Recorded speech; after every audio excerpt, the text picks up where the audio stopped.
Bayangin kalau mereka masuk NATO, ya, itu kan berarti persenjataan militer NATO itu ditaruh di depan pintu dia, pintu Rusia. Di depan hidung ya. Jadi secara geostrategi, Ya. siapapun saya kira pemimpinnya, ini merupakan ancaman.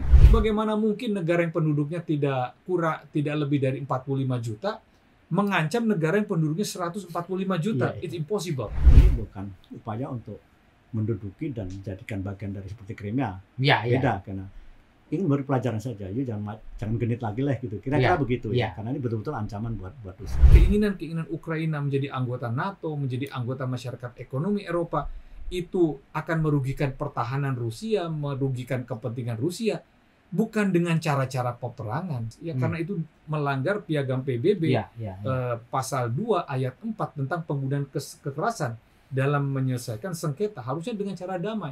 Ini sebuah kesalahan besar menurut saya. Tapi sama aja dengan juga Amerika ketika dia ke invasi ke Irak, ke Syria sebenarnya itu kan juga melanggar hukum internasional sebenarnya. Ya, Itulah ya. kadang-kadang kelakuan superpower itu ya seperti itu memang kadang-kadang. Ini betul-betul alasan geopolitik. Ya. Ini alasan dari sebuah megalomania, ya, Ya. sebuah visi besar yang diinginkan oleh Vladimir Putin. Ya.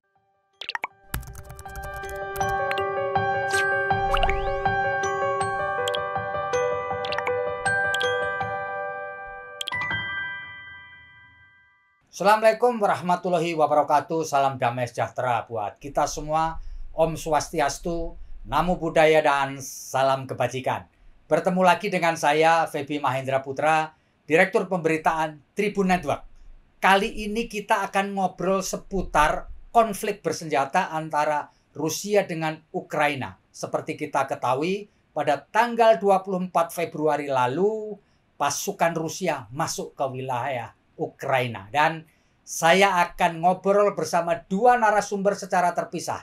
Yang pertama adalah Bapak Muhammad Wahid Supriyadi, Duta Besar Republik Indonesia di Rusia pada tahun 2016 sampai 2021. Dan yang kedua dengan Profesor Dr. Yudi Krisnandi, Duta Besar Republik Indonesia di Ukraina pada 2017 sampai 2021. Ayo kita ikuti bersama obrolan yang sangat luar biasa ini.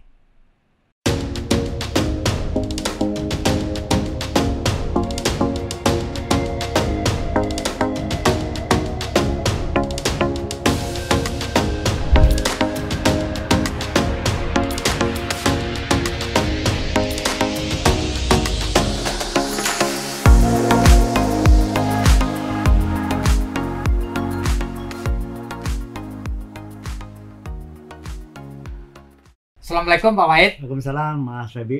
Luar biasa, terima kasih Pak Wahid atas kehadirannya di studio kami. Terima kasih, ini yang Pak kedua Wahid. kali saya di studio. Betul sekali Pak Wahid. Pak Wahid, Bapak pernah menjadi Duta Besar Republik Indonesia di Rusia. Pak, bisa diceritakan Pak, ketika Bapak menjadi Duta Besar Republik Indonesia di Rusia pada 2016 sampai 2021, bagaimana Pak hubungan antara Rusia dan Ukraina waktu itu Pak? Oke, Bung Feby ya, Ya. saya bisa mundur sedikit sejarah. Betul, karena ya. ini kita tidak bisa lepas dari sejarah. Ya. Jadi sebenarnya bangsa Ukraina dan Rusia ini bersaudara. Oh, bersaudara ya. Bahkan ibu kota kuno Rusia sebelum zaman Tsar, yaitu pada waktu Grand Prince Oleg, ya, itu keturunan Rurik, terus pendiri dari Rusia itu memindahkan ibu kotanya ke Kiev pada tahun 1882. Oh, Kiev ya. Jadi memang ini sebenarnya dari awal tuh mereka sudah satu negara, satu bangsa. Memang pernah Ukraina itu merdeka, tapi tahun 21 bergabung dengan Uni Soviet. Ya. Nah, kemudian kita tahu 91 bubar ya, menjadi negara sendiri. Rusia menjadi Federasi Rusia, Ya. salah satu dari 15 negara pecahan itu. Nah, ini pada tahun 90 ada pertemuan antara Menteri Luar Negeri James Baker waktu itu, Menteri Luar Negeri Amerika Serikat ya. dengan Gorbachev. Gorbachev ya. Waktu itu pemimpin masih Uni Soviet. Hmm. Nah, di situ ada semacam janji, memang tidak tertulis, Ya. tidak dalam bentuk treaty, Hmm. bahwa NATO tidak akan memperluas ke daerah timur. Ya, Nah, ya, ini ya. selalu dipegang oleh Presiden Yeltsin yang diberikan oleh Presiden Putin ya. Ya. Yeltsin ini sebenarnya orang yang sangat liberal, bahkan dia keluar dari Partai Komunis, bahkan ketika dia dilantik sebagai presiden tak lama itu memproklamirkan penghapusan ya Partai Komunis. Ya. Jadi akhirnya memang di challenge di MK kalau mau demokrasi ya harus boleh hidup. Boleh ya. Akhirnya kalah dan Partai Komunis berkuasa. Boleh. Nah, sekarang ini hanya 10% sebenarnya. Yang berkuasa itu kan Partai United Russia yang juga ikut didirikan oleh Putin. Nah, ketika akhirnya Hungaria, Romania, Polandia masuk ke NATO, sebenarnya Yeltsin udah protes. Protes ya? Udah protes. Kenapa janji tidak tertulis itu diingkari ya, Pak ya? Nah, Rusia, Amerika, argumennya yaitu tidak tertulis. Kedua, ketika itu Soviet masih ada. Ya. Nah, jadi ini memang muter-muter ke situ, ya, antara dua pihak itu. Nah, sampai Yeltsin berjanji kita akan jadi kuat lagi kalau begitu, karena kita merasa di underestimate. Nah, tahun 2024 itu ditulis seorang wartawan keturunan Rusia, Amerika, kemudian Prancis, namanya Vladimir Posner ya. Ya. Dia mengatakan sebenarnya tahun 2000 sampai 2007 Putin ini tidak pernah ganggu Barat. Bahkan tahun 2020 ingin bergabung dengan NATO. Jadi tidak pernah mengusik-usik ya? Sampai 2007. Ini menurut catatan dia. Dan 2000 mau bergabung dengan NATO ditolak. Akhirnya mereka membuat satu konsel ya, NATO Russia Council. Dan setiap tahun ketika ada rapat NATO, sidang NATO diundang. Nah, tapi disitulah dia mulai merasakan bahwa kelihatannya Rusia memang selalu dianggap sebagai musuh bersama oleh NATO-nya. Nah, kemudian ketika beberapa negara pecahannya udah masuk NATO lagi, Latvia, Estonia, kemudian satu lagi Lituania. Nah, itu udah mulai nggak nyaman tuh modal ya. Nah, nyaman ya. Kemudian tahun 2008 itu Georgia juga mau masuk NATO. Nah, itu marah besar. Jadi ketika Georgia mulai masuk NATO, Rusia mulai marah besar. Iya, karena itu tersisa dari buffer state-nya itu tinggal 3 itu kan. Oh, tinggal 3 ya. Ukraina, Belarus sama Georgia ya. 2008 kebetulan kejadian juga ada 2 daerah South Ossetia dan Abkhazan yang memisahkan diri. Nah, ini pintu masuklah di situ. Dihajar tuhlah Georgia, bukan untuk diduduki, dimasukkan dalam wilayah lagi Rusia, tidak. Hanya memberi pelajaran aja, jangan main-main. Kira-kira begitu. Bahasanya tuh kira-kira. Akhirnya memang senyap itu. Ya, untuk ke NATO-nya udah nggak ada lagi ya, keinginan itu. Kalau Belarus itu memang negara dari awal pro Rusia. Oh, Belarus sejak awal memang pro Rusia. Presidennya bahkan tahun 94 sampai sekarang masih ada ya. Dengan segala cara dia dipertahankan terus biar dekat dengan Rusia, bahkan ingin membuat satu konfederasi walaupun belum jadi. Nah, Ukraina demikian juga. Nah, terakhir dan Ukraina mengajukan juga NATO. Nah, ini kelihatannya kesabaran Putin ini sudah habis ya. Bayangin kalau mereka masuk NATO, ya, itu kan berarti persenjataan militer NATO itu ditaruh di depan pintu Rusia. Di depan hidung ya. Jadi secara geostrategi, siapapun saya kira pemimpinnya, ini merupakan ancaman kan. Ya kan. Jadi, nah ini saya kira latar belakangnya. Kemudian Republik Donetsk sama Luhansk itu merdeka. Nah ini juga dianggap mengingkari perjanjian Minsk tahun 2014-15 itu, yang diantaranya bahwa ini juga harus diselesaikan.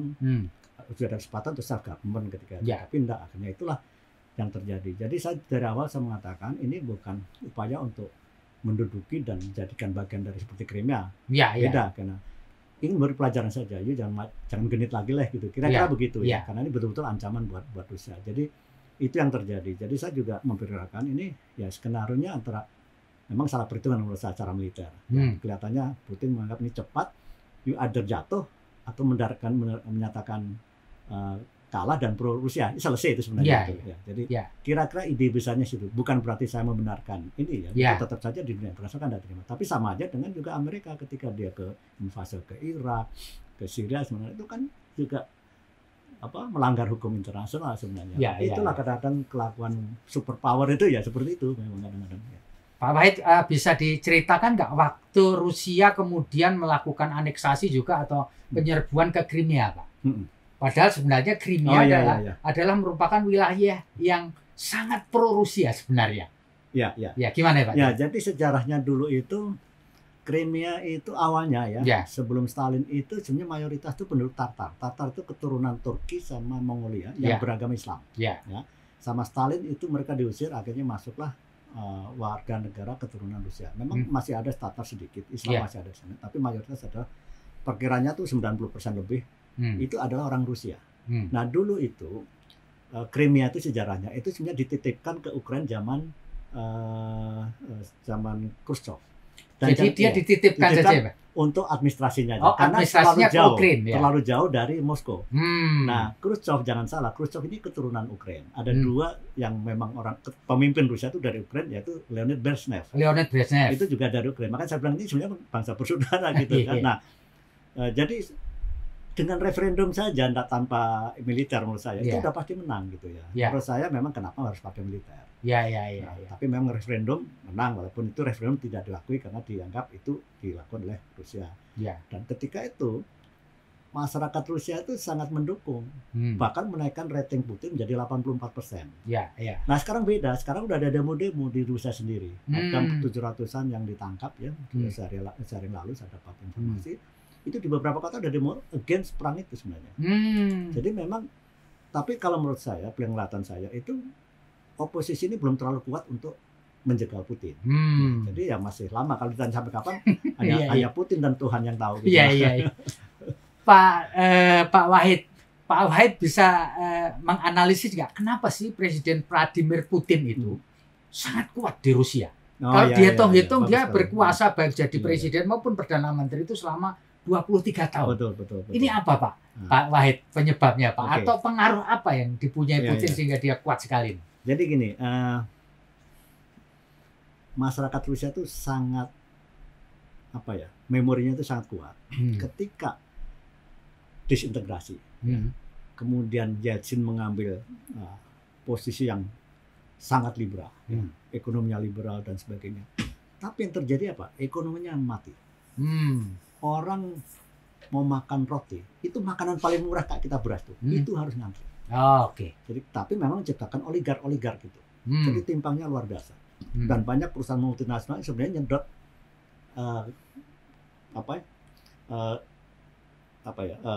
resources dari natural resources dari Rusia. Dan seperti kita pada waktu baru pertama kali kita ingat ada tulisan John Perkins ya, The Confession of Economic Hitman. Ya kira-kira di situ dikatakan ada Putin, wah ini tidak benar gitu. Nah, ada banyak cerita seperti itu. Nah, Putin itu orang yang profesional. Dia sebenarnya orang yang loyal terhadap pimpinan.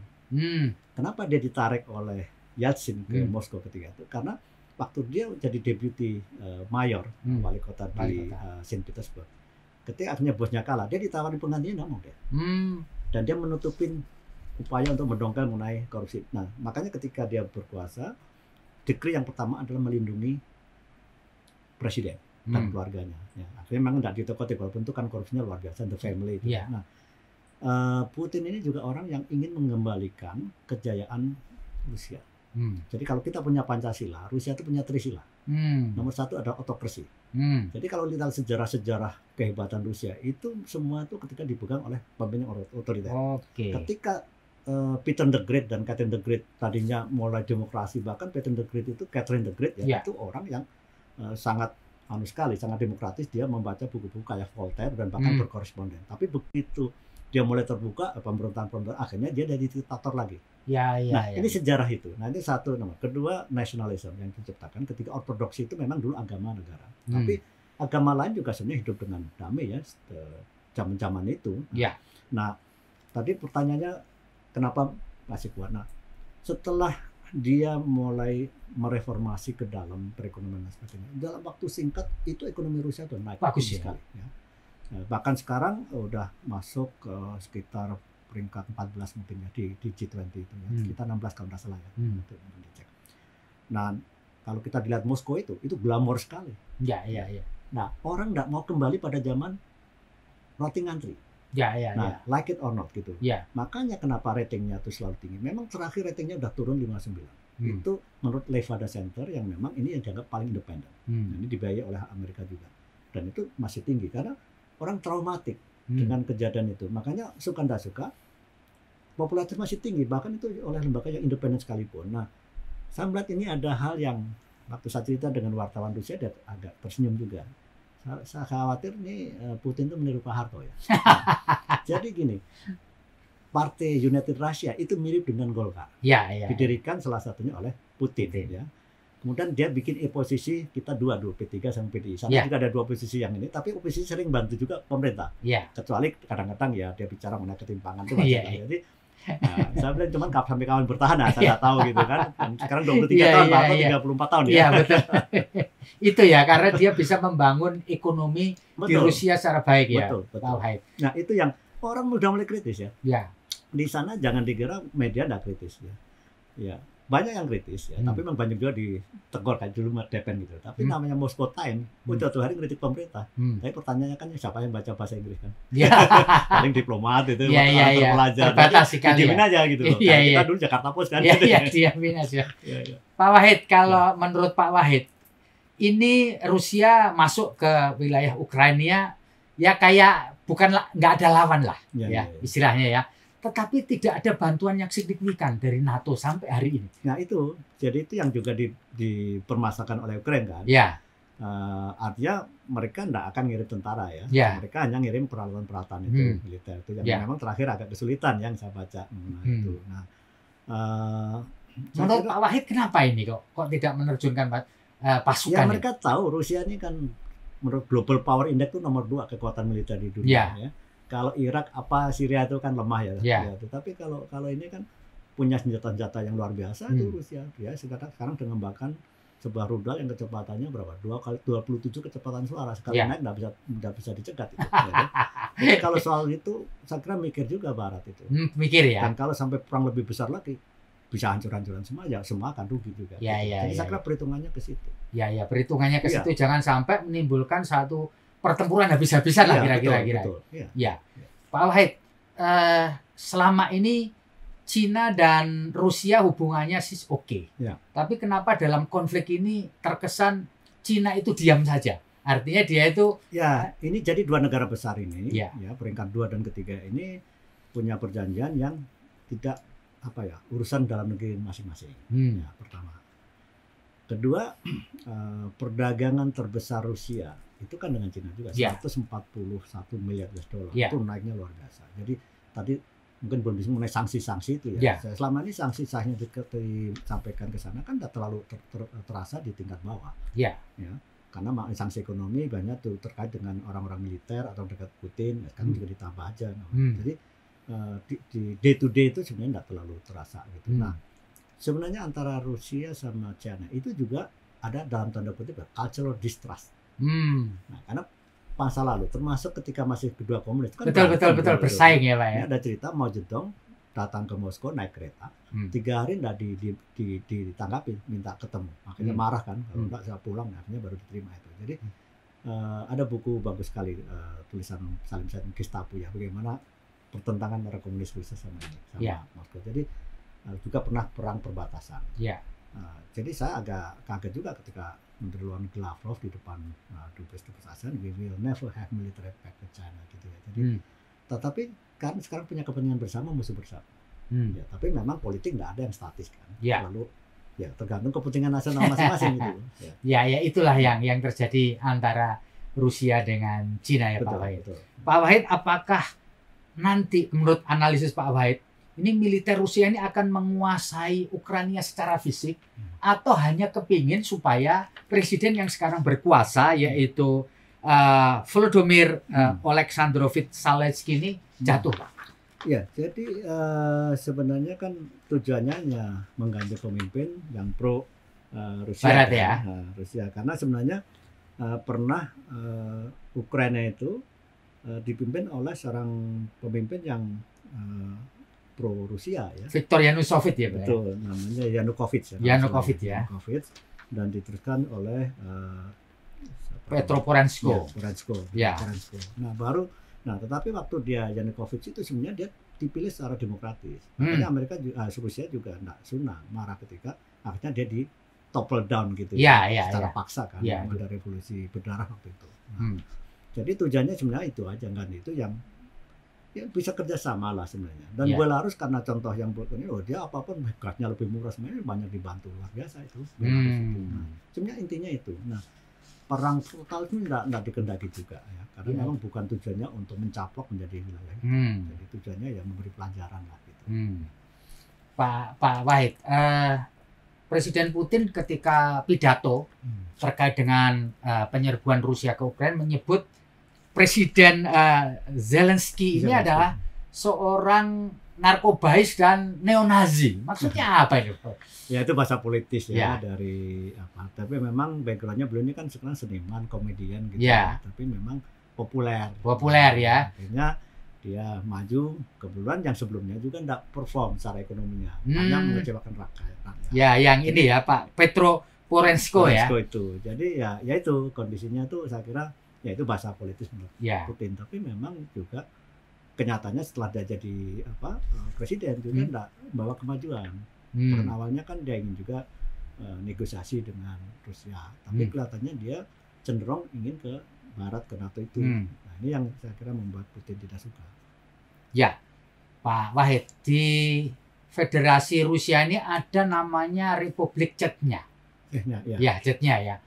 Kalau menurut analisis Pak Wahid, mengapa Chechnya itu memberikan dukungan penuh kepada Rusia ketika dia melakukan penyerbuan ke Ukraina, Pak? Jadi Chechnya ini kan dulu salah satu daerah paling bergejolak. Jadi di Rusia ada beberapa negara bagian namanya republik. Biasanya tapi dia otonom ya, Pak ya?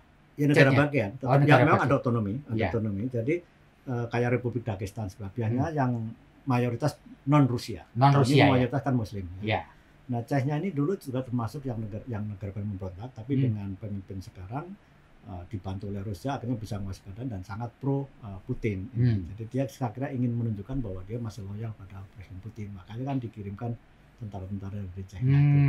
Saya sendiri pernah datang ke sana. Waktu itu sih memang masih baru mulai recover ya. Dan setelah itu memang dibantu pembangunan luar biasa di sana. Bahkan dibikin kayak Ka'bah di dekat kementerian. Jadi saya kira ingin menunjukkan pemimpin Chechnya ini bahwa dia loyal betul sama Putin. Tapi memang Chechnya dulu pernah berkonflik dengan Rusia ya? Oh iya, mau memisahkan diri, udah jelas-jelas mau memisahkan diri ya. Tapi waktu itu mengapa Pak Wahid kemudian keinginan memisahkan diri itu kemudian nggak jadi gitu? Ya dihantam sama Rusia melalui jadi ini siapa namanya itu kan bapaknya dulu pemimpin itu yang dibunuh oleh separatis itu. Nah ini anaknya muncul dibantu besar-besaran oleh Putin dan akhirnya dia menguasai Chechnya itu. Kadyrov namanya kan? Kadyrov, ya Kadyrov itu. Ya, bapaknya juga Kadyrov itu. Iya. Dibunuh ya. Nah, ini Kadyrov Junior ini dinilai sangat kuat lah ya. Memang cenderung diktator ya, kadang-kadang juga menerapkan syariah gitu ya, tapi masih ditolerir lah kalau menurut saya sama Putin. Ya. Ini contoh juga karena dia pro Putin dan dia apa-apain, bangun negaranya itu. Pak Wahid, ada sejumlah pihak yang menyebutkan bahwa sebenarnya Indonesia ini punya peran sebenarnya untuk menjadi bridging, untuk menjadi jembatan antara Rusia dengan Ukraina supaya menyelesaikan masalah ini tidak secara militer tetapi lewat jalan diplomasi. Ada nggak peluang ini sebenarnya, Pak? Peluang ada tetap, tapi itu tidak mudah. Tidak mudah ya. Apalagi knowing Putin itu kalau dia punya keinginan dia, walaupun komunikasi kan rutin. Menlu kita sudah komunikasi dengan Menlu Lavrov. Mereka berteman baik, sama dengan Ukraina berteman baik juga. Jadi ini ya negeri besar pun udah tidak bisa mempengaruhi seorang Putin. Gitu. Ya, memang posisi kita pasti ya awalnya harus selalu dialog gitu. Ya, tapi memang tidak mudah. Ya. Dalam posisi sekarang itu tidak mudah, apalagi dengan COVID dan sebagainya. Kita kan susah sekali untuk pertemuan offline gitu. Ya. Pertemuan Zoom kan kadang-kadang tidak efektif juga. Ya. Termasuk untuk bisnis ya. Juga kurang. Jadi memang kendalanya banyak. Ya. Ya kita realistis saja. Ini bukan perkara mudah. Walaupun Putin dengan Pak Jokowi ini chemistry-nya bagus sekali karena waktu tahun 2016 di sana saya ada di sana. Treatmentnya itu beda dengan 9 kepala negara ASEAN. Oh iya, lain ya. Cara mentreatment Pak Jokowi kita beda. Diberi 1 hari khusus untuk Pak Jokowi bilateral. Yang gitu lain ngantri nunggu, akhirnya ketemu di koktail salaman selesai gitu ya. Kita 1 hari dikasih waktu. Oh, memang diberi treatment khusus oleh Presiden Putin ya, Pak. Tapi ini kan menurut saya ini kan kepentingan lebih besar dari Rusia. Agak sulit, perang kita agak sulit. Walaupun bisa pasti ya takes time lah gitu ya. Pak Wahid sebagai mantan duta besar di Rusia, menurut Pak Wahid ujung dari konflik Rusia Ukraina ini apa kira-kira? Kira-kira aja, Pak. Ya itu sebenarnya Putin tuh ingin suasana itu sebenarnya kita udah bikin di ASEAN tuh job fund itu kan.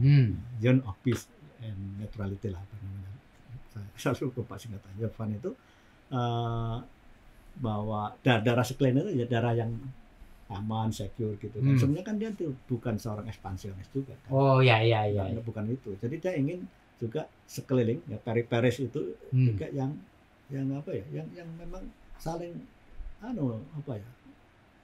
akrab lah, saling artinya karena kan bagi Putin ini ya memang traumatik juga Perang Dunia Kedua. Jangan lupa Perang Dunia Kedua itu 27 juta korban, separuh tuh orang dari situ kan. Ya. Jadi dia tidak ingin di depan pintu itu ada kekuatan besar yang diancam. Itu aja sebenarnya tuh. Ya. Kalau antar ini mungkin kayak konsep kayak ASEAN mungkin bisa ditawarkan untuk beberapa negara. Sebenarnya sebelumnya sudah ada tapi lebih ke ekonomi, yaitu Euro-Asian Economic Union. Ya. Sebenarnya juga mirip nama ASEAN. Ya. Tapi ASEAN kan lama-lama juga ada politiknya, ada budayanya. Ya, betul. Ini sebenarnya yang ini Euro-Asian Economic Union itu sebenarnya bisa dijadikan lagi ya. Mereka bisa belajar dari ASEAN sebenarnya. Ya. Bagaimana ASEAN itu yang dari tingkat ekonominya yang jomplang dari Singapura sampai Laos ya. Ideologinya bahkan ada komunis, ada kok bisa bersatu gitu ya. Sebenarnya ya saya yakin cita-cita Putin sebenarnya seperti itu. Ya. Pak Wahid, ada yang bilang bahwa Rusia sangat berkepentingan terhadap Ukraina itu bukan hanya supaya dia tidak masuk dalam NATO, tetapi di Ukraina itu juga sebenarnya ada SDA, sumber daya alam yang luar biasa sebenarnya, termasuk uranium. Apa pengetahuan Pak Wahid? Apakah betul di sana ada? Saya kira itu bukan itu. Kalau soal sumber daya alam, Rusia ini termasuk hebat. Oh, karena wilayahnya luas sekali ya. Dari gas itu nomor 1 dunia ya. Minyak itu bisa nomor 34 ya. Ya. Kemudian juga uranium, kaya mereka. Kemudian batu-batu permata, berlian, emas segala itu luar biasa. Ya. Banyak yang belum digali di sana itu. Jadi saya kira bukan masalah. Bukan itu ya, karena di negaranya sendiri iya, itu bahkan sebenarnya ekonomi Ukraina lebih banyak diberi bantuan daripada instead dia oke lah mungkin dia ada juga, tapi kan dibandingkan dengan wilayah kekayaan Rusia itu tidak ada apa-apanya. Pak Wahid, ini ada ngomong-ngomong ini. Hubungan Presiden Putin dengan Joe Biden dibandingkan Putin dengan Donald Trump itu beda, Pak, katanya. Putin dengan Joe Biden dan dengan Donald Trump. Katanya Putin lebih respect kepada Donald Trump ketimbang Biden. Menurut Anda gimana? Jadi kan sebenarnya mereka ini kan sudah kenal baik. Sewaktu jadi pengusaha, Trump itu sudah mendirikan Trump Tower di Moskow. Dan jangan lupa, Amerika itu sebenarnya partner dagang nomor 4. Sekitar mungkin 28 miliar US dollar. Dengan Rusia. Anehnya ketika Saint Petersburg Economic Forum, saya lupa mungkin 2-3 tahun yang lalu, pengusaha terbesar yang datang ke Saint Petersburg adalah Amerika. Jadi bisnis to bisnis di sana tuh mungkin ya dibandingkan kota lain terbanyak McDonald, KFC itu ada di Moskow. Di kota-kota lain di dunia itu setiap sudut tuh ada gitu. Jadi karena ini kan Trump lebih ke bisnis ya, banyak kan lebih ke rasional gitu ya. Kalau Biden kan politik. Memang kadang-kadang ancaman-ancaman biasa si Trump juga ngomong gitu, tapi ada komunikasi menurut saya itu cukup cair ya. Beda dengan Biden ya. Ini perasaan saya. Karena memang Donald Trump orang bisnis ya. Dan dia sudah mau mendirikan Trump Center di Moskow. Jadi pendekatannya beda ya, cara melihatnya beda ya. Bahkan ada satu jalan di pinggiran kota waktu dia terminal disebut Trump Street gitu kan. Pada masa itu karena mengharapkan hubungan akan mendekat, tapi kan ada juga karena kan sistemnya juga presidennya kan di sini, kongresnya semuanya kan juga punya kuasa masing-masing. Pak Wahid, sebenarnya kalau menurut pandangan Anda sebenarnya Ukraina ini lebih cocok menjadi negara netral seperti yang lain, pro Rusia atau ikut masyarakat ekonomi Eropa dan NATO sebenarnya? Sebenarnya kalau dia meniru model Belarus itu Belarus ya. Belarus itu dekat dengan itu, tapi dia juga punya hubungan yang cukup baik dengan Barat dan negara-negara bekas itu. Karena memang negara terjepit barangkali dia harus bersikap itu. Tapi dia dengan Rusia, apalagi antar pemimpin kedua negara itu dekat sekali. Cukup stabil ya. Memang terakhir banyak gejolak juga di Belarus. Nah, ini tuh udah terlalu lama masalah. Nah, tapi dengan posisi yang seperti itu saya kalau misalnya turun di Moskow ke Belarus itu udah nggak perlu lagi pakai custom gitu. Jadi mereka bahkan awalnya punya cita-cita menjadi semacam konfederasi, termasuk satu mata uang dan sebagainya. Itu belum jadi ya, tapi proses ke sana mungkin tinggal nunggu waktu. Ya. Tapi bahwa Belarus itu punya hubungan yang bagus dengan ini, tapi juga dia menjaga dengan yang lain juga bagus. Kan jadi dua-duanya oke gitu ya Pak ya. Dan Rusia juga tahu. Tidak apa-apa, yang sejauh dengan Rusia bagus ya dibantu gitu ya. Ini penilaian saya. Kan berapa kali itu wilayah kerja saya ya. Saya datang ke Belarus juga. Ya itu ya mungkin model-model yang bisa dan sebenarnya dikembangkan itulah yang Euro-Asian Economic Union itu dikembangkan lagi model-model ASEAN kalau menurut saya itu. Karena ASEAN dulu tadinya kan ekonomi juga. Tapi sekarang kan juga banyak yang didiskusikan, bukan hanya bahkan politik juga didiskusikan. Ya. Pak Wahid, apa sih sebenarnya keinginan Rusia memberikan backup kepada kelompok separatis di wilayah timur Ukraina itu gimana itu Pak? Jadi di situ karena memang mayoritas itu Russian speaking. Oh, Russian speaking ya wilayah. Makanya pada Minsk Agreement itu juga disinggung agar Ukraina juga menyelesaikan ini, termasuk kemungkinan self governing itu ada di situ. Nah ternyata kan juga dianggap sebagai dimusuhin terus gitu. Jadi dialognya makanya Putin menganggap udah Minsk Agreement udah tidak berlaku lagi gitu. Akhirnya dia merdeka. Itu sebenarnya ada di Minsk Agreement mengenai itu karena memang mayoritas itu Russian speaking di dua wilayah itu. Ya sehingga kemudian Rusia memberikan support kepada mereka. Awalnya memang tidak diakui akhirnya diakui juga ya. Karena setelah dia memproklamirkan kemerdekaannya itu sama dengan South Ossetia sama Abkhazia. Ya. Pak Wahid, ini adalah sejak tanggal 24 ini adalah hari ketiga, hari keempat. Menurut perkiraan Pak Wahid, apakah nanti gerakan militer ini akan berlangsung selama berapa lama nih Pak? Gerakan militer itu sulit ya. Even Putin juga tidak tahu saya gitu. karena perkembangannya itu kan cepat. Yang kan kita juga dalam perang itu paling sulit ya mendapatkan informasi yang independen. Menurut berita dari Ukraina, tentara ini kan mati sekian, tanknya hancur sekian. Di sini bilang beda lagi gitu ya. Ya memang harusnya ya common sense harus prevail ya. Jadi antara Ukraina dan Rusia ya harus memang kan sekarang sedang dicari tempat untuk berunding ya. Dan si Zelensky kan sudah mengajukan tempat itu. Ya harusnya kalau memikirkan dari korban yang cukup banyak dua pihak ya harus common sense lah gitu ya. Mungkin ambisi Zelensky sementara jangan dulu lah kalau menurut saya gitu ya. Karena sebenarnya cuma itu aja yang dituntut oleh Rusia itu. Dan mereka Rusia kan masih banyak tergantung energi dari Rusia. Gas segala. Tapi dari segi kekuatan militer sebenarnya Ukraina ini bukan apa-apa ya Pak? Jauh lah. Walaupun dia punya katakan 3.000 hulu nuklir ledak itu kan, tapi itu kan nggak bisa digunakan. Passwordnya nggak punya dia. Nggak bisa digunakan. Ya kalau David Goliath lah ya. David Goliath ya. Jadi hanya mukjizat yang bisa membuka ini. Baik Pak Wahid, saya kepingin Pak Wahid memberikan closing statement mengenai konflik Ukraina Rusia ini, termasuk begini Pak Wahid. Apa kira-kira pengaruhnya kalau ini berlarut-larut terhadap kondisi dunia dan Indonesia Pak?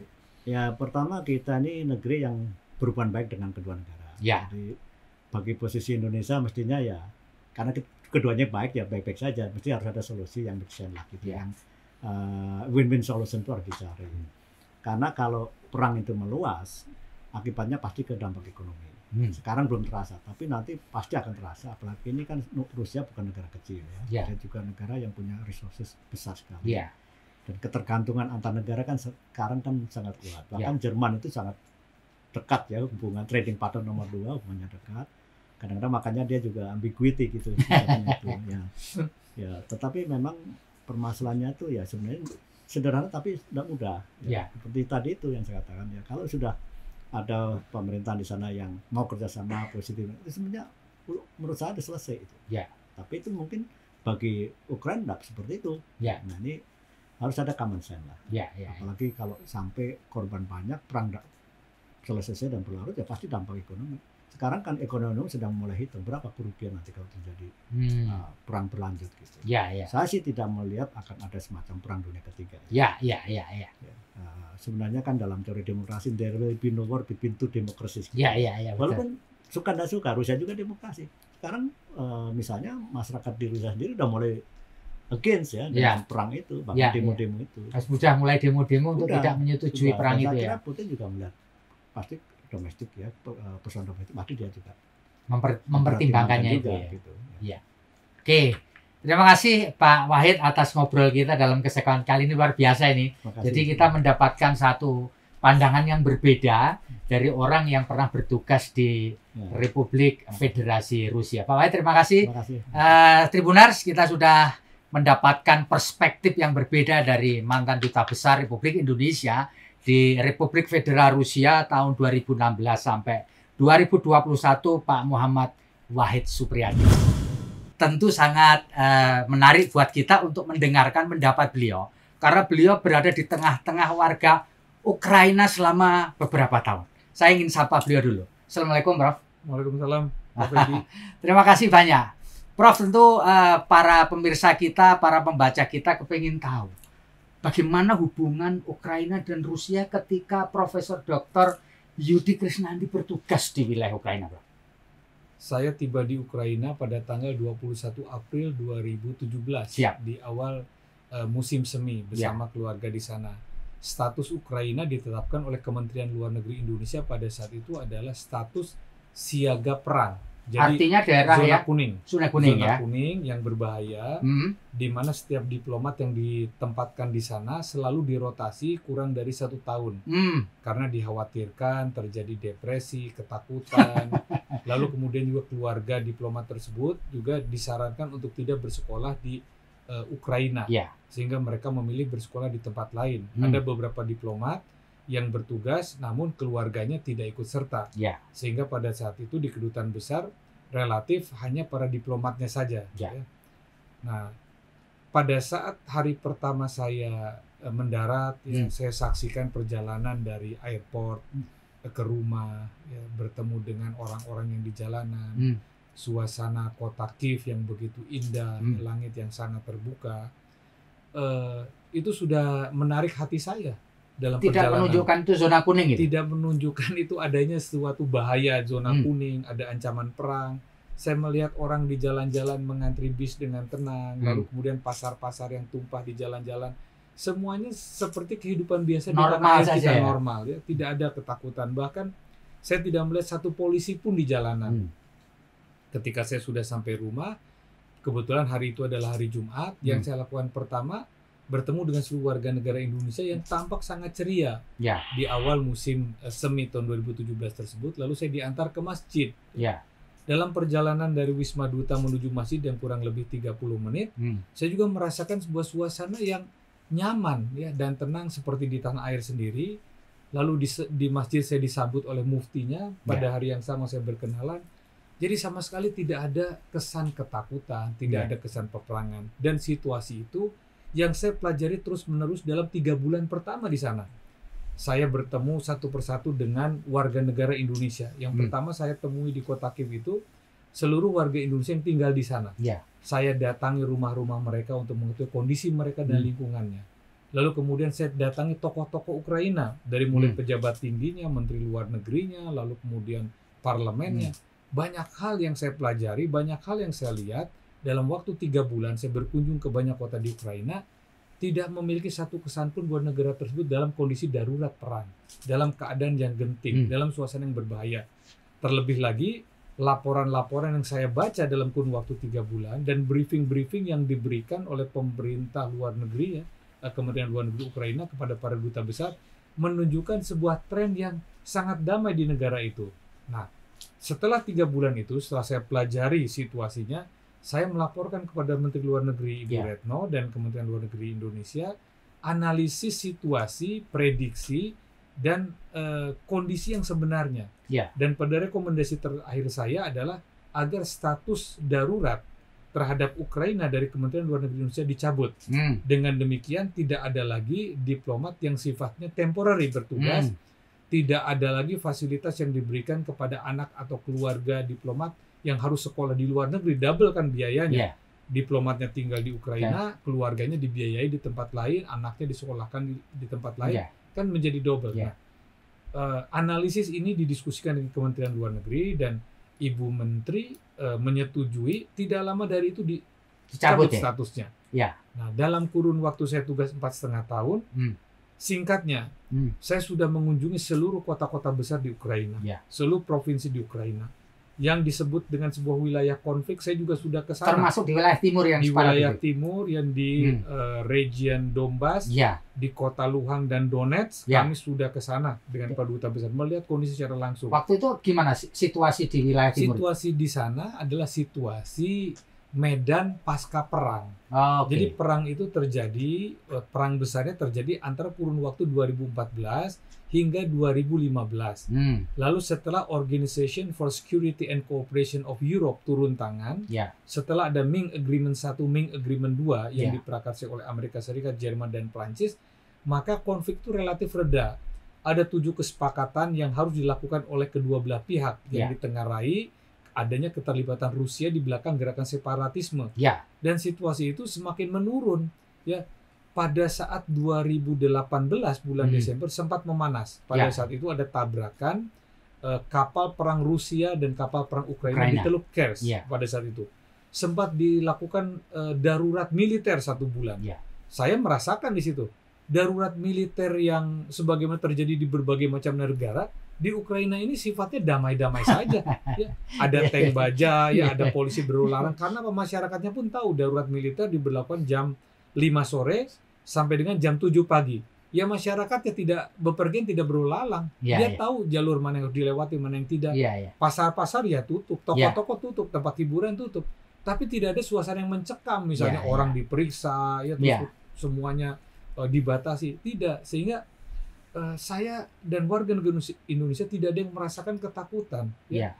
dan kami juga tidak membuat suasana menjadi mencekam. Ya, Kami ya. juga tidak menyuruh mereka mengevakuasi, walaupun kami senantiasa dalam situasi-situasi yang seperti itu. Setiap kedutaan manapun, ya, Ya. termasuk Ukraina, sudah memiliki SOP kalau yang namanya evakuasi warga, perlindungan warga negara Indonesia. Itu sudah menjadi prioritas pemerintah di Ya. seluruh dunia. Itu sudah protap kita, dan Ya. kita selalu memiliki satu sarana dan tempat yang sudah kita siapkan seandainya terjadi sebuah eskalasi keadaan. Contingency plan-nya itu sudah ada. Ya. Ya, tidak hanya karena dia sedang perang, ya. Dalam keadaan damai pun seluruh kedutaan besar Indonesia tahu kalau terjadi sesuatu, ada rakyat warga negaranya dibawa kemana, Ya, ya. diungsikan kemana, Ya. bagaimana cara, itu sudah ada SOP. Itu Ya. bukan sesuatu yang luar Ya, biasa. ya, ya. Gampang. Nah, justru yang sangat di luar dugaan itu ada peristiwa hari ini. Ya, ya. Tanggal 24 Februari Iya. waktu itu ya. Saya mendapat pemberitahuan untuk menyelesaikan tugas sejak bulan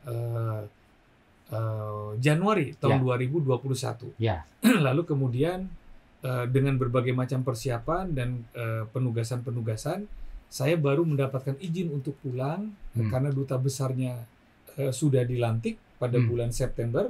Maka saya pulang pada bulan Oktober, tanggal 30 Oktober, hari Sabtu, tiba di tanah air, akhir Oktober, 31 Oktober. Lalu yang menggantikan saya sementara adalah Pak Baskara Pradipta. Ya. Itu senior diplomat yang ada di situ, minister consular yang ada, menggantikan saya selama bulan November, Desember, dan Januari. Karena Pak Gafur Akbar Dharma Putra, dubes yang baru datang di akhir bulan Januari ke Ukraina.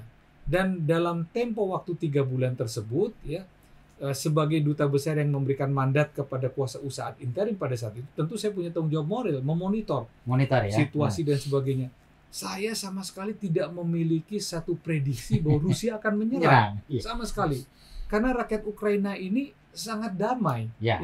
Dan bukan ratusan, mungkin saya mengenal banyak sekali orang di sana. Ya. Dari mulai Presiden Zelensky, Ya. saya kurang-kurangnya bertemu beliau 4 kali secara pribadi. Presiden sebelumnya Petro Poroshenko, sampai dengan penjual-penjual di pasar-pasar loak, saya sangat mengenal mereka. Tidak ada terbersit mereka itu menginginkan satu perang, konfrontasi, negara yang sangat damai. Nggak ada.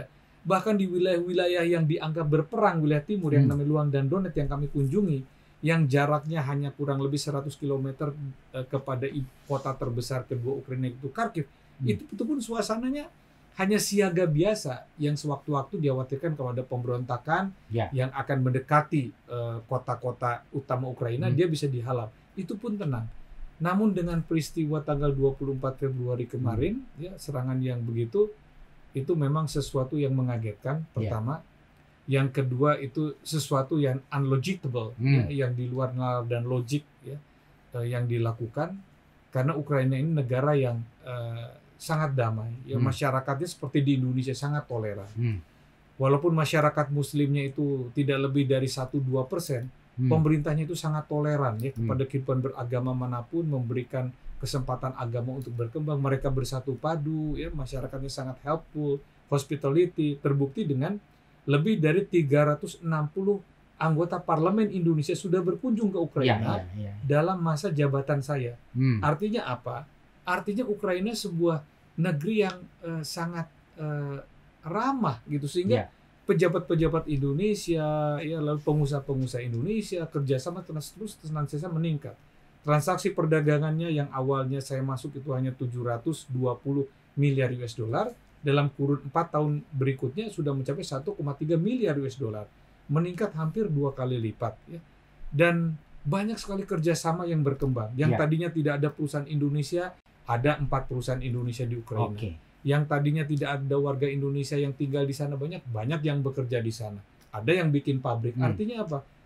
Sebuah environment yang sangat hospitable, ya, untuk siapapun, tidak hanya warga negara Indonesia.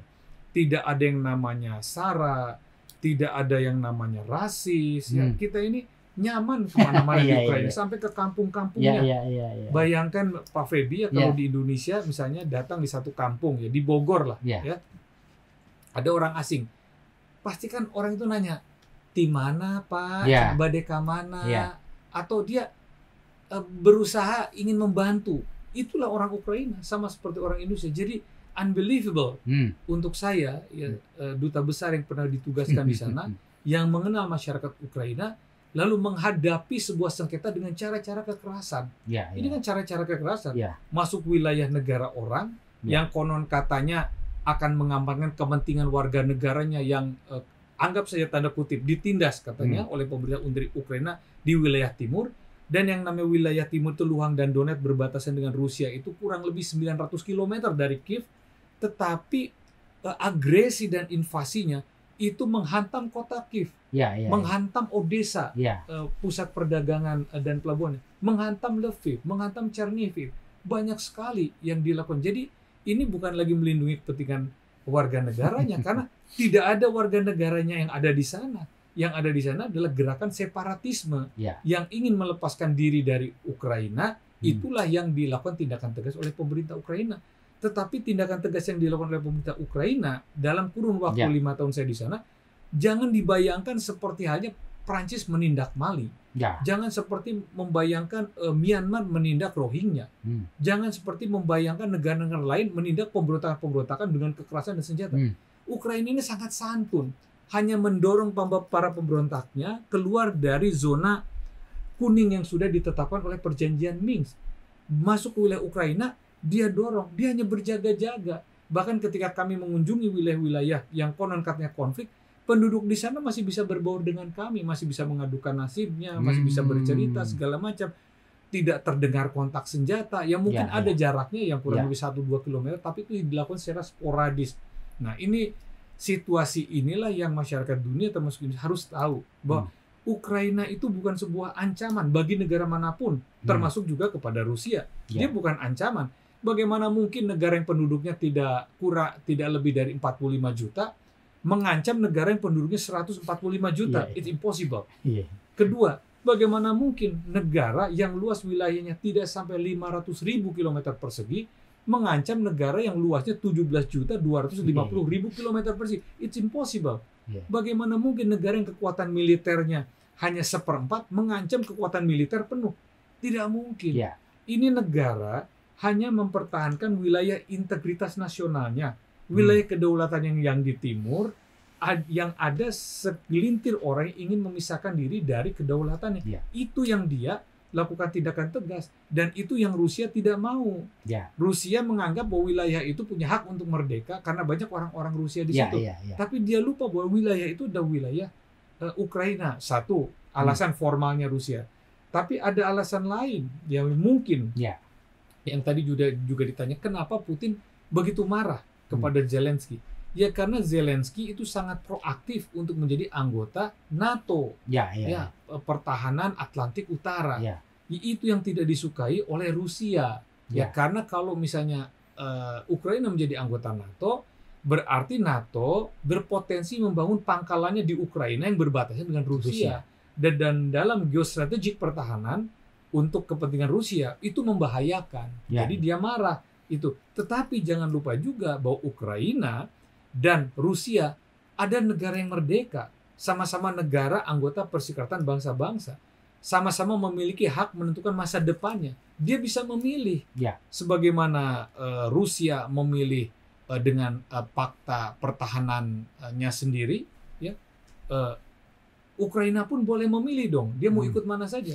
Kerjasama ekonomi Rusia bisa membangun Eurasian Economic Cooperation, Ukraina juga boleh dong, dia ikut ASEAN juga boleh, mau ikut APEC boleh ikut. Kenapa harus dipersoalkan? Kalau mereka menganggap bahwa keinginan Ukraina menjadi anggota NATO, menjadi anggota masyarakat ekonomi Eropa, itu akan merugikan pertahanan Rusia, merugikan kepentingan Rusia, bukan dengan cara-cara peperangan, bukan dengan cara use of force, ya karena itu melanggar Piagam PBB pasal 2 ayat 4 tentang penggunaan kekerasan dalam menyelesaikan sengketa, harusnya dengan cara damai. Ini sebuah kesalahan besar menurut saya. Ini sebuah pelanggaran humanitarian. Ini adalah breaking international law. Jadi sesuatu yang perlu disikapi oleh masyarakat dunia, dan konflik yang terjadi yang dilakukan oleh Rusia menginvasi Ukraina sampai dengan hari keempat atau hari kelima ini membahayakan perdamaian dunia, membahayakan kerja ekonomi dunia. Sudah pasti ini mengganggu aktivitas diplomatik dunia. Negara-negara dunia menjadi sedikit banyak terbelah, terganggu. Sementara dunia ini sebenarnya sedang membutuhkan kebersamaan menghadapi pandemi yang belum selesai. Nah, ini semua yang betul-betul memprihatinkan kita. Saya yakin keprihatinan ini bukan keprihatinan saya, bukan hanya keprihatinan Pak Feby, Tribun atau siapapun, tapi ini keprihatinan masyarakat yang cinta damai. Dan Indonesia ini merupakan bagian dari masyarakat dunia yang diamanatkan oleh konstitusi kita untuk menjaga perdamaian dunia. Ada jelas di amanat konstitusi kita. Sehingga tidak bisa lagi Indonesia ini hanya menjadi penonton, hanya sekedar menghimbau. Mungkin himbauan itu lebih baiklah daripada tidak berkata-kata. Tapi sebetulnya yang ditunggu oleh masyarakat dunia ini adalah peran nyata. Hari ini kita menyaksikan berita-berita di media-media internasional, Rusia menawarkan pembicaraan damai dan negosiasi di Belarusia, tetapi Presiden Ukraina menolak. Kenapa dia menolak? Karena Belarusia bukan wilayah yang netral bagi Ukraina. Belarusia ini adalah pangkalannya Rusia dan juga pro-Rusia. Presiden Belarusia Alexander Kushenko itu presiden yang didukung oleh Alexander Putin. Sama halnya dengan dulu presiden Ukraina keempat Viktor Yanukovych yang melarikan diri ke Moskow, digulingkan oleh kekuatan rakyat Ukraina karena dia membatalkan referendum. Rakyat Ukraina melakukan referendum pada tahun 2013 untuk bergabung dengan masyarakat Uni Eropa, dan yang menang referendumnya itu hampir 80% lebih. Presiden Viktor Yanukovych membatalkan secara sepihak. Dia katakan bahwa kita bekerja sama dengan Rusia. Marah dong rakyatnya. Rakyat yang marah itulah yang menjadi penyebab presidennya terguling. Pada saat presidennya itu terguling oleh sebuah demonstrasi masyarakat di Ukraina, presidennya melarikan diri ke Moskow, tidak bertanggung jawab itu Viktor Yanukovych. Dia tinggalkan begitu saja, terjadi kekacauan, polisi bubar, tentara tidak ada dan sebagainya. Akhirnya masyarakat sipil Ukraina mengambil alih dengan kesadaran politiknya menyelenggarakan pemilihan umum. Di 2014 terpilihlah Presiden Petro Poroshenko. Terpilih menjadi presiden, dan pada saat Ukraina sedang mengkonsolidasi pemerintahannya, aparatur militernya itu, terjadilah Crimea yang diokupasi oleh Rusia. Terjadilah pemberontakan di wilayah timur, dan semua peristiwa-peristiwa sepanjang 2014 hingga hari ini, dan saya menjadi bagian yang cukup panjang di dalam peristiwa itu, penugasan saya 2017 hingga 2021, yang dilakukan oleh Ukraina pemerintah dan rakyatnya adalah solusi-solusi damai. Mereka menggunakan forum-forum perserikatan bangsa-bangsa, mereka menggunakan forum Security Council, mereka datang ke kedutaan Indonesia berkali-kali pada saat Indonesia menjadi ketua Dewan Keamanan PBB tahun 2020 sepanjang 2020. Hampir itu setiap minggu utusan dari Kementerian Luar Negeri Amerika itu Ukraina itu datang ke kedutaan maupun kami diundang untuk menyampaikan kondisi-kondisi terkini dari Ukraina yang meminta perhatian Indonesia. Dan mereka pun sangat terbuka untuk bekerja sama dengan Indonesia. Jadi cara-cara damai mereka lakukan sampai pada puncaknya ya tahun yang lalu menjelang hari kemerdekaan Ukraina 24 Agustus 2021 mereka menyelenggarakan yang disebut dengan Crimean Platform. Mungkin Crimean Platform ini yang membuat Presiden Rusia marah. Crimean Platform adalah sebuah konferensi internasional dunia pertama yang mengangkat masalah okupasi Rusia atas Crimea dan mengundang berbagai macam kepala negara. Tidak kurang dari perwakilan 41 negara dunia hadir.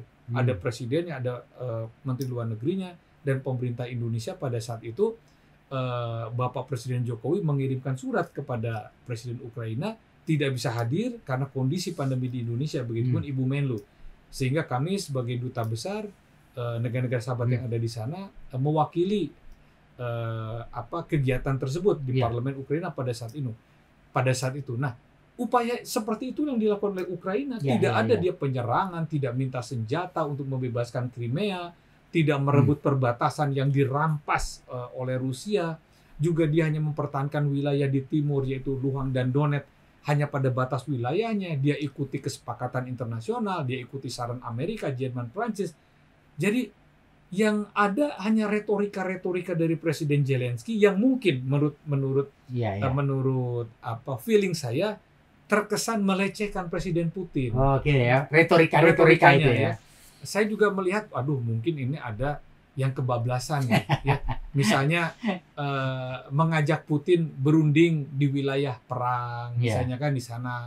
Lalu kemudian banyaklah retorika-retorika yang mungkin itu maksudnya untuk membangkitkan heroisme atau sekedar retorika politik atau apa, tetapi mungkin juga tidak begitu tepat. Tetapi itu juga tidak bisa dijadikan alasan urusan pribadi personal antar kedua negara untuk membuat sebuah tindakan-tindakan yang mengabaikan norma-norma internasional.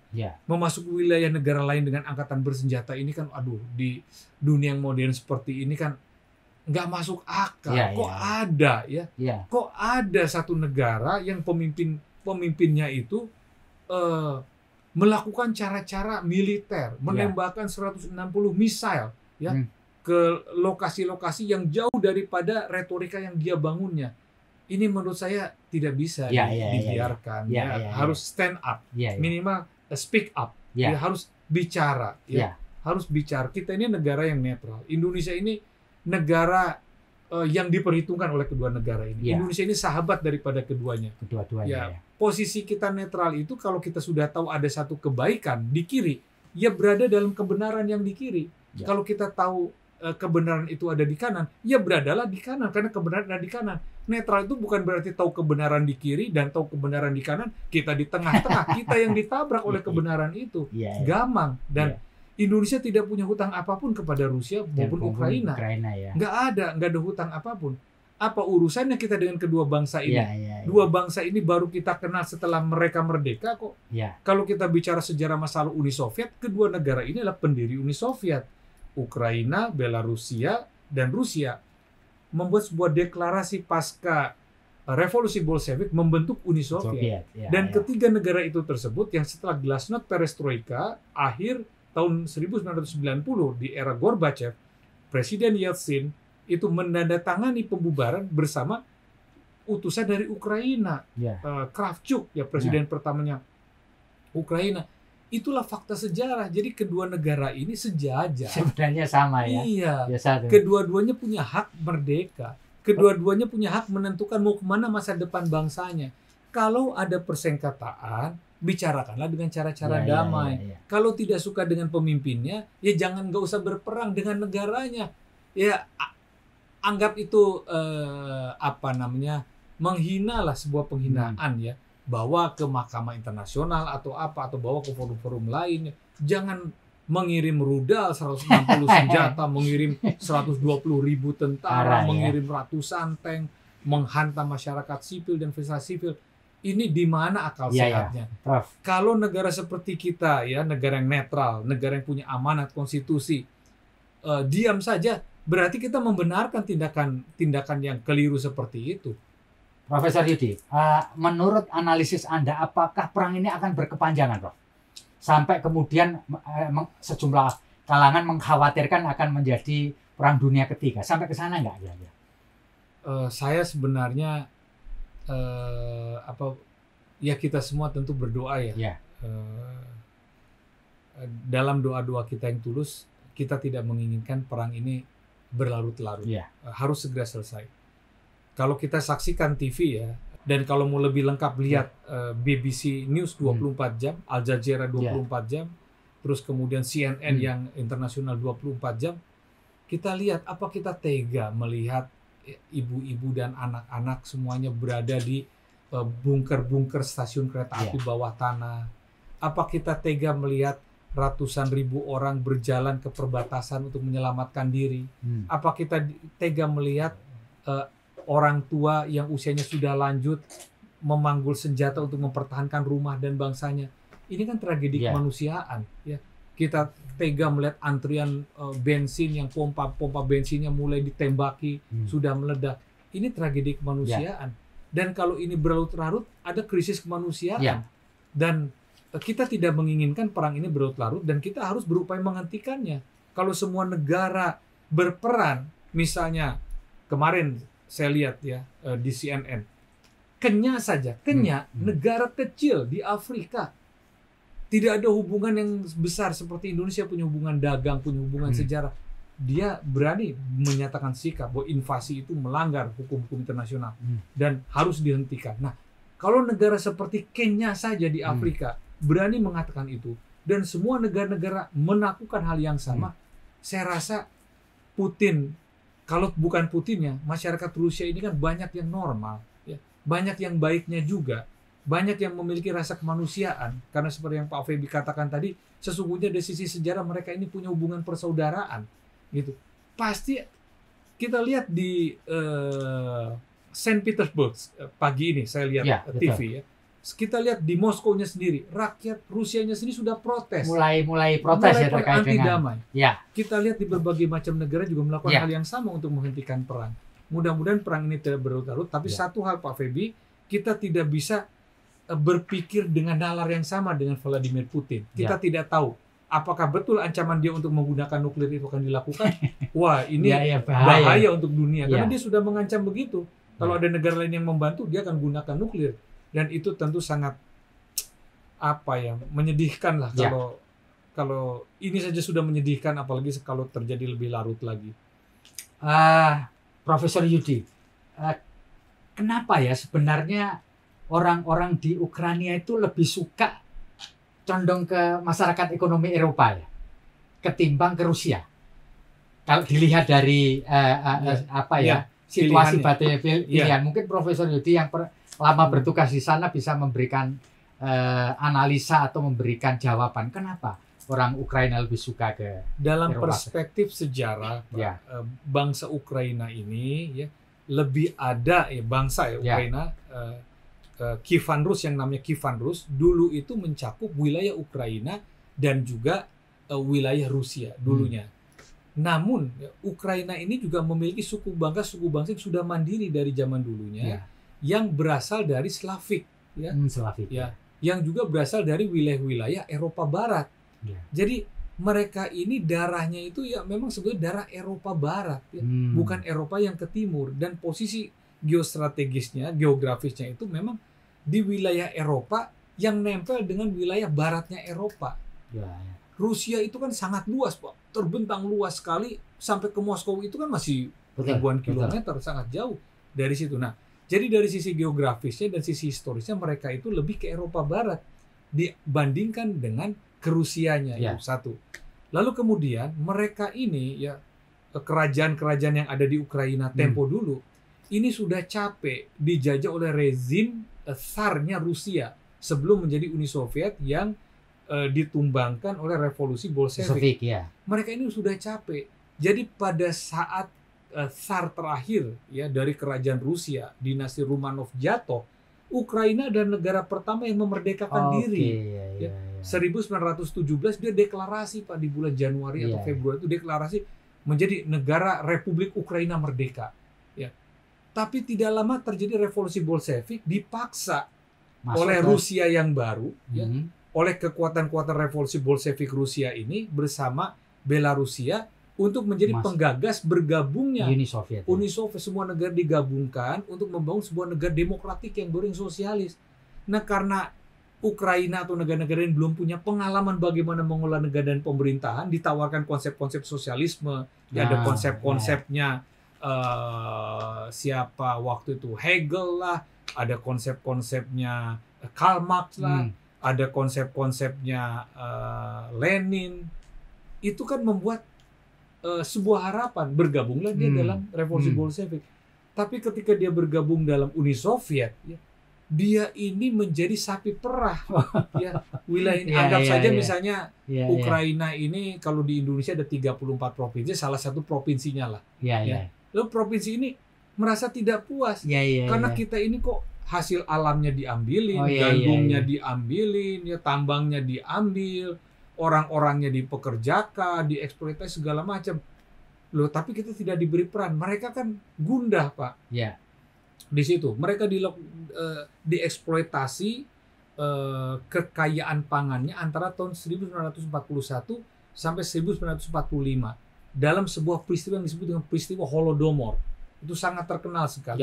Dan itu terjadi pada masa rezim Stalin yang menurut rakyat Ukraina sangat kejam terhadap rakyat Ukraina. Jadi mereka tuh mau memberontak tapi nggak punya daya apapun.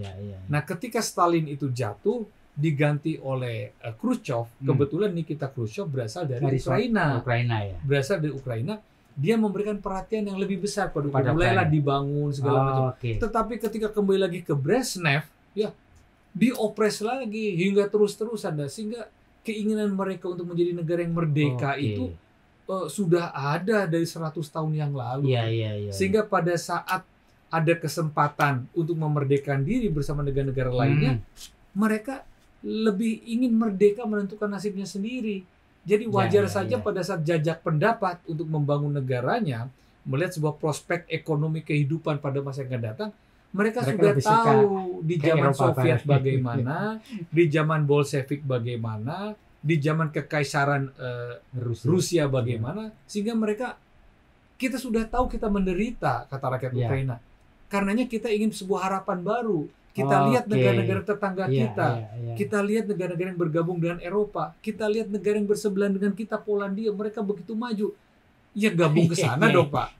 Otomatis ini logika sederhana. Logik ya. Nah, tapi kan ini pilihan daripada sebuah negara yang merdeka, dan rakyat yang merdeka. Harus dihormati. Apa Indonesia akan menyerang Malaysia kalau Malaysia mengatakan bahwa kami izin keluar dari ASEAN, kami bergabung dengan ekonomi Fakta Pasifik dengan Australia. Terus kita marah. Nah, boleh kita marah, tapi selesaikan dalam forum ASEAN dong. Kita panggil, kita tanya baik-baik segala macam. Masa kita marah, kita serang Malaysia. Itu kan hanya tindakan orang gila yang melakukan itu di zaman begini.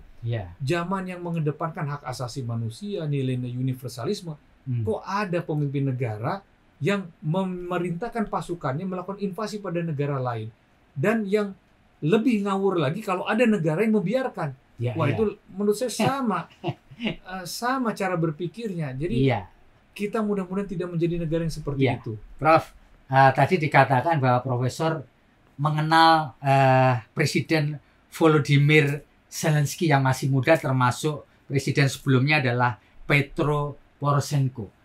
Bisa diceritakan nggak profil dari Zelensky yang masih muda, 44 tahun, terpilih dengan suara yang banyak begitu, tapi kemudian menimbulkan kemarahan yang luar biasa buat Putin. Gimana profilnya, Prof? Saya cerita sedikit dulu dengan Petro Poroshenko. Poroshenko. Presiden Petro Poroshenko. Poroshenko ini adalah presiden kelima Ukraina yang mengunjungi Indonesia setelah Presiden Leonid Kuchma. Jadi Indonesia ini sudah dikunjungi oleh 2 presiden Ukraina ya sepanjang sejarah diplomatik mereka dari tahun 92 hingga sekarang. Ya. Saya tidak tahu apakah Presiden Putin pernah berkunjung ke Indonesia atau tidak. Seingat saya belum pernah. Belum pernah ya, tapi Presiden Ukraina sudah 2 kali berkunjung. Nah, pada saat saya menyerahkan kredensial kepada Presiden Petro Poroshenko, saya mengatakan, Bapak Presiden, saya duta besar Indonesia yang baru yang ditugaskan oleh Presiden Republik Indonesia Bapak Jokowi menyerahkan kredensial saya untuk bekerja di Ukraina. Mohon ini diterima dan menyampaikan salam dari Bapak Presiden Joko Widodo. Responnya apa? Respon itu berbeda dibandingkan dia merespon negara-negara yang menyerahkan kredensial. Responnya adalah, Bapak Duta Besar, His Excellency Ambassador, I am very very proud of Indonesia. Dia bilang. Terus kemudian, I am very happy when I was in Indonesia. My sincerely respect to your President Joko Widodo. I am very love Indonesia. Dia bilang. Lalu dia ceritakan pengalaman dia bagaimana dia disambut cukup hangat oleh Presiden Joko Widodo, bagaimana beliau difasilitasi kunjungannya ke Bali. Itu budaya Indonesia seperti itu. Jadi presidennya itu sangat rendah hati seperti itu. Dan dalam beberapa kali pertemuan saya dengan Presiden Poroshenko, yang dia selalu ingat adalah Presiden Jokowi dan pada saat kunjungan ke Indonesia ke Bali yang sangat ramah. Itu terus yang dia ulang-ulang. Dan budaya seperti itu jarang kita temukan dalam pergaulan-pergaulan diplomasi internasional di negara Barat. Ketika beliau digantikan oleh Zelensky, kenapa beliau digantikan oleh Zelensky? Karena persoalan-persoalan internal di Ukraina, di mana masyarakat tidak puas dengan langkah-langkah pemberantasan korupsi dan lambannya gerakan pemerintah mengatasi masalah-masalah konflik di Ukraina Timur. Itu sehingga Zelensky muncul sebagai sosok harapan. Singkat cerita, Zelensky menang. Ya. Dari pilihan rakyat langsung yang sangat demokratis, tanpa kecurangan dan pengakuan internasional. Baru 1 hari saja presiden-presiden yang lainnya sudah menyatakan dukungan, termasuk Poroshenko. Malam jajak pendapat, pagi harinya Poroshenko mengucapkan selamat dan memberikan dukungan kepada Zelensky yang memenangkan pemilihan presiden dengan 74%. Sangat dicintai rakyat. Dan retorika yang dilakukan oleh Zelensky yang pertama itu adalah dia ingin menciptakan perdamaian di wilayah timur Ukraina.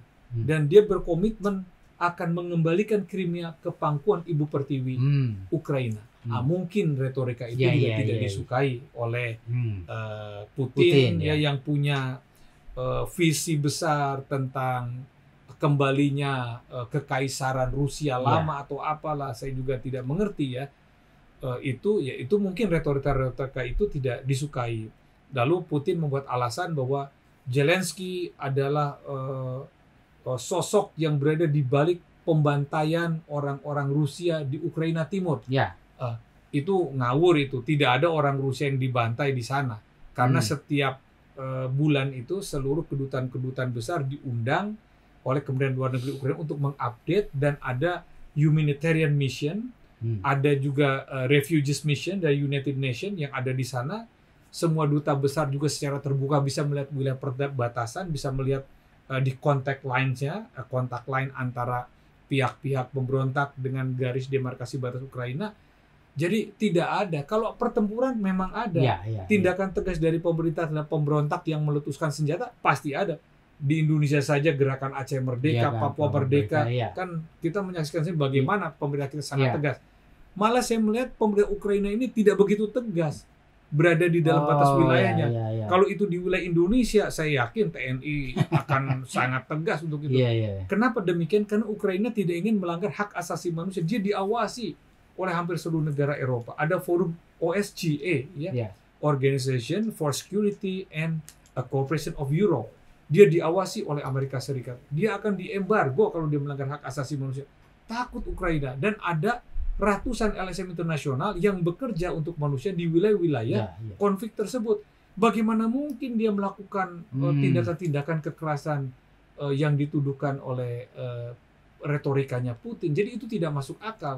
Whatever, apapun yang terjadi di sana, ya tindakan menginvasi, tindakan memerangi, mengirimkan tentara masuk ke dalam wilayah, itu sesuatu yang tidak bisa diterima dalam konteks apapun, di dalam hukum internasional, dalam nalar politik, dalam nalar kesehatan jiwa, dalam nilai-nilai kemanusiaan, ya sesuatu yang sangat kita sayangkan, Prof.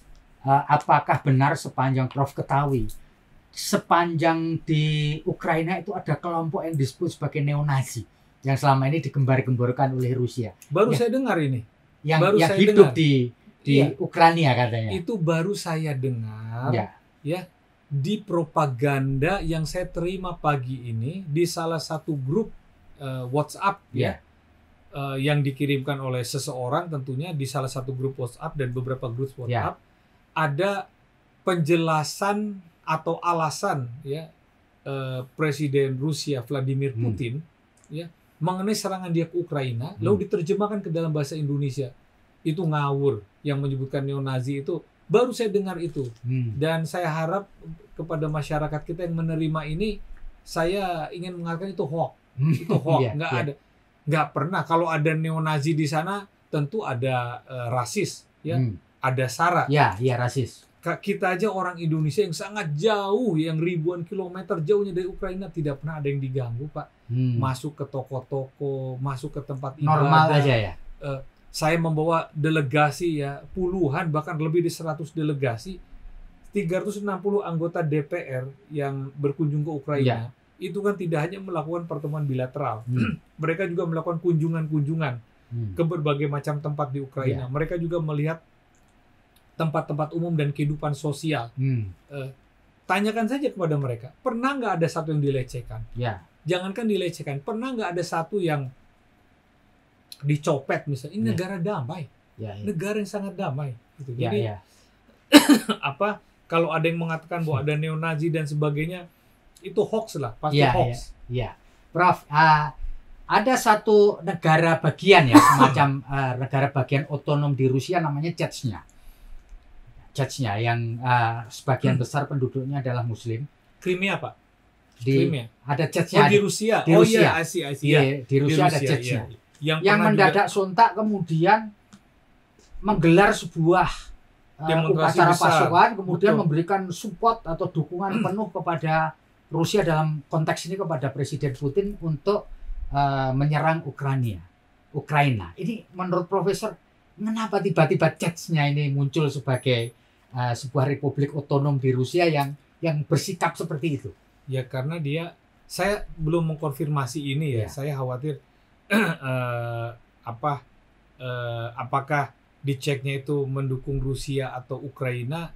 Saya belum tahu persis. Belum terkonfirmasi. Belum terkonfirmasi, karena yang saya tahu bahwa Chechnya ini kan satu wilayah yang memerdekakan diri, yang diperangi oleh Rusia, tapi karena kalah terus, akhirnya diberikan otonomi khusus. Sikapnya seperti apa, saya kurang tahu. Kurang tahu itu. Jadi saya belum bisa mengomentari. Jadi kalau saya sudah tahu betul dia mendukung siapa, baru saya bisa menilai kira-kira ini memang betul-betul spontanitas masyarakatnya atau ada upaya-upaya lain di balik itu. Saya belum tahu persis. Prof, selama bertugas di Ukraina, Profesor melihat apakah betul negara ini mempunyai sumber daya alam yang luar biasa, yang banyak lah gitu, yang membuat Rusia khawatir kalau dia menjadi bagian dari masyarakat ekonomi Eropa atau NATO, SDA ini nanti akan dimanfaatkan untuk kepentingan militer negara rivalitasnya. Saya dengar ada uranium lah, ada kekayaan alam yang lain yang barangkali membuat Rusia ketar-ketir juga ini. Apa betul seperti itu, Pak? Anggap saja betul. Anggap saja betul. Bagaimana mungkin sih negara yang luasnya 500.000 km persegi memiliki kekayaan alam yang begitu ditakutkan oleh negara yang wilayah 17.250 km persegi? Unbelievable. Jadi nggak ada itu, Pak. Nggak ada itu. Minyak di mana? Nggak ada. Kalau ada minyak pasti saya sudah bisnis minyak dengan pengusaha-pengusaha Indonesia kan, mengundang musik. Nggak ada. Gas alam mereka dapat dari mana? Dari Rusia. Dari pipeline-nya Rusia yang diancam akan dipotong, diberhentikan oleh Rusia. Mereka nggak ada itu tambang di wilayah timur, ya cuma pertambangan di wilayah timur di situ ada coal, ya ada mineral batu bara segala macam, di mana dengan bergejolaknya wilayah timur, produksi pertambangan Ukraina terganggu, ya produksi nasionalnya terganggu hampir 25% GDP, produksi nasional industri pertambangan hampir terganggu, itu betul. Kalau itu selama 7-8 tahun itu terganggu, dan saat ini kan itu dikuasai oleh gerakan separatisme. Jadi sebetulnya itu kan tidak mengganggu Rusia juga kalau memang yang segitu kecil itu juga dihitung dalam neraca pendapatan, nggak ada apa-apanya. Jadi bukan karena alasan kekayaan alam, bukan karena alasan ekonomi, ini betul-betul alasan geopolitik. Ini alasan dari sebuah megalomania, sebuah visi besar yang diinginkan oleh Vladimir Putin. Dan saya juga yakin ini bukan seluruh bangsa Rusia kok. Gitu. Karena faktanya di Saint Petersburg hari ini, Saint Petersburg itu negara tempat kelahirannya Putin, Pak. Tempat kelahirannya Gorbachev, ya. Negara yang paling bersejarah, di mana pada saat itu Perang Dunia Kedua akan ditentukan menang kalahnya dari situ. Hitler merancang segala sesuatunya dari Saint Petersburg, tapi tidak pernah berhasil masuk ke Moskow. Saint Petersburg, negara kedua setelah Moskow yang terbesar kedua. Rakyat Rusia di lapangan berjejer meminta hentikan perang, mendukung Ukraina. Faktanya juga dari hari kedua invasi dilakukan, lebih dari ribuan orang di lapangan merah Kremlin di Moskow, ibu kota tempat Putin berkantor, rakyat Rusia sendiri menyerukan stop perang. Kemarin di pertandingan olahraga dunia, ya di Olimpik dunia, atlet-atlet Rusia sendiri yang membuka kaosnya No war, stop invasion. Dia menentang sendiri kebijakan yang diambil oleh pemerintahnya. Jadi ini betul-betul keinginan Putin, perintah dari Presiden Rusia, dan kepala-kepala negara di dunia harus campur tangan, harus bersatu, tidak boleh berpangku tangan. Sekecil apapun dukungan yang dilakukan, suara sekecil apapun suara yang kita dengungkan, setidaknya itulah empati kita bagi peristiwa yang terjadi, menghentak dan menyayat perdamaian dunia ini. Prof, kenapa NATO tidak memberikan satu bantuan yang signifikan, terutama pasukan ya, kepada Ukraina ketika harus menghadapi invasi Rusia, Prof? Kenapa? NATO memiliki standar operation procedure, ya, hanya anggotanya yang akan dibantu pelibatan penuh dari NATO. Jadi once attack our alien, it means that attack all of the aliens, and they will together to attack the enemy. Itu prinsipnya begitu. Nah, Ukraina ini kan baru tahap mendaftar, berencana. Jadi sebetulnya kan kalau misalnya Presiden Rusia itu tidak suka mau mendaftar, ya gagalkan pendaftarannya. Banyak cara kan. NATO itu kan puluhan anggotanya. Lobbylah satu persatu negara untuk menolak Ukraina agar masuk. Kan ada cara diplomatik, kan jago. Dia punya spy, KGB-nya, punya FSB-nya, ya. Dinas rahasia Rusia kan sangat canggih kan, kalau di film-film kan bisa. Udah masa begitu aja nggak bisa diplomasi kan, yang sifatnya sabotase besar aja bisa, masa diplomasi nggak bisa. Iya kan? Lakukan dengan cara itu. Atau kalaupun dia sama sekali tidak suka, betul-betul tidak suka, bicara dong dengan Amerika Serikat tuh yang mensponsori masuknya Ukraina untuk masuk NATO. Katakan ke Amerika Serikat, jangan dong lakukan ini. Bukan dengan menyerang, pakai dong cara-cara. Ada menyerang itu ada cara-cara orang yang tidak berpengetahuan. Coba kalau misalnya bedakan, misalnya seorang mahasiswa berdebat ya dengan orang lulusan SD berdebat. Orang lulusan SD berdebat di pasar langsung berantem, langsung pukul-pukulan. Tapi kalau seorang mahasiswa yang sudah terbelajar, dia berbeda pendapat, dia tahu caranya. Dia mungkin kirim SMS, kamu jangan begitu dong, karena dia tidak ingin mempermalukan dirinya. Atau dia melalui orang lain, dia selesaikan dengan cara-cara yang beradab. Nah, jadi cara-cara yang dilakukan ini kan memperlihatkan seolah-olah tidak berpengetahuan untuk menyelesaikan sebuah persoalan. Prof, menurut Profesor ini ujung dari sengketa atau konflik ini gimana, Prof? Ujungnya apakah akan lama? Apakah bisa nanti diselesaikan lalu jalan perundingan karena Vladimir Putin mendapatkan tekanan dunia internasional yang begitu kuat. Ujungnya gimana nih, Bro? Kalau menurut prediksi, Bro? Indikasi begini, analisis intelijen dan militer yang saya baca ya di CNN itu mengatakan bahwa Rusia miscalculated. Miscalculated. Salah kalkulasi ya. Dia pikir katanya dengan persiapan serangan yang sedemikian rupa masuk ke Ukraina, tentara Ukraina akan melepaskan senjata-senjatanya, rakyatnya tidak membantu, dalam hitungan 1-2 hari ibu kota Kiev sudah bisa diambil, presidennya ditangkap dan menyerah. Ternyata kan tidak. Ternyata semua laki-laki masuk tentara cadangan militer, semua senjata dikeluarkan, presidennya pun megang senjata, ikut berperang mempertahankan negaranya, dan Ukraina sudah cukup siap untuk mempertahankan dirinya sampai titik darah penghabisan sebagaimana yang mereka sampaikan. Jadi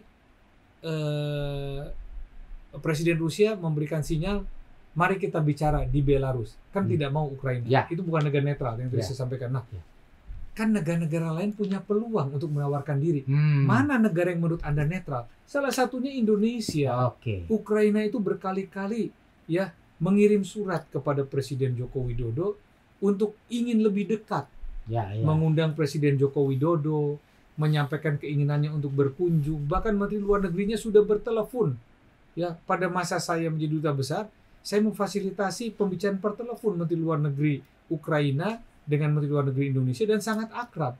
Di situ saya memiliki kesan Ukraina ini ingin sekali menjadi sahabat. Termasuk tadi Pak Wahid sebagai mantan duta besar Indonesia di Rusia mengatakan Presiden Putin juga punya respect kepada Republik Indonesia, Joko Widodo. Jadi Indonesia bisa menawarkan amanat konstitusi sudah jelas, harus menjaga perdamaian dunia. Ada yang bertikai perlu mediasi. Kalau kita menawarkan, mudah-mudahan Ukraina juga merasa nyaman nih di fasilitasi Indonesia. Rusia juga merasa nyaman karena Indonesia tidak terlibat konflik dengan keduanya, tidak ada urusan dengan keduanya, punya jarak yang sama dengan keduanya. Apakah tempatnya di Indonesia? Kalau kejauhannya di Indonesia, berjam-jam lewat Indonesia takut ditembak kapalnya, cari negara lain, Indonesia yang menjadi mediatornya. Kan bisa. Misalnya mana? Turki, kan dekat. Dari Ukraina ke Turki pesawat hanya 2 jam. Dari Rusia ke Turki hanya tambah 1 jam, 3 jam. Turki anggota NATO? Tidak, bukan. Turki dia mendaftar menjadi anggota NATO karena lama prosesnya, akhirnya dia juga keluar. Nggak jadi. Nah, terus dia juga bukan anggota masyarakat ekonomi Eropa, dia juga keluar. Daftarnya lama, merasa dipermainkan, dia disuruh perbaiki ini, perbaiki itu. Lama-lama ekonomi Turki menjadi kuat. Setelah ekonomi Turki menjadi kuat, dia bilang, saya nggak butuh lagi masyarakat ekonomi Eropa. Jadi Turki sekarang menjadi negara netral ya? Nah, dia bisa di Turki tapi mediator Indonesia.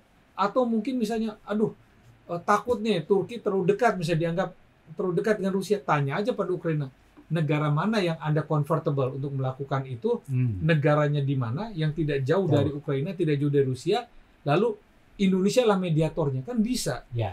Seperti Finlandia menawarkan perundingan Indonesia dengan gerakan Aceh Merdeka, Marty Ahtisaari pada situ di Stockholm, apakah di Helsinki, kan bisa dilakukan. Itu juga buat Indonesia jauh sekali, tapi kita lakukan demi perdamaian kan, bisa. Dan akhirnya sukses. Dan akhirnya berhasil juga.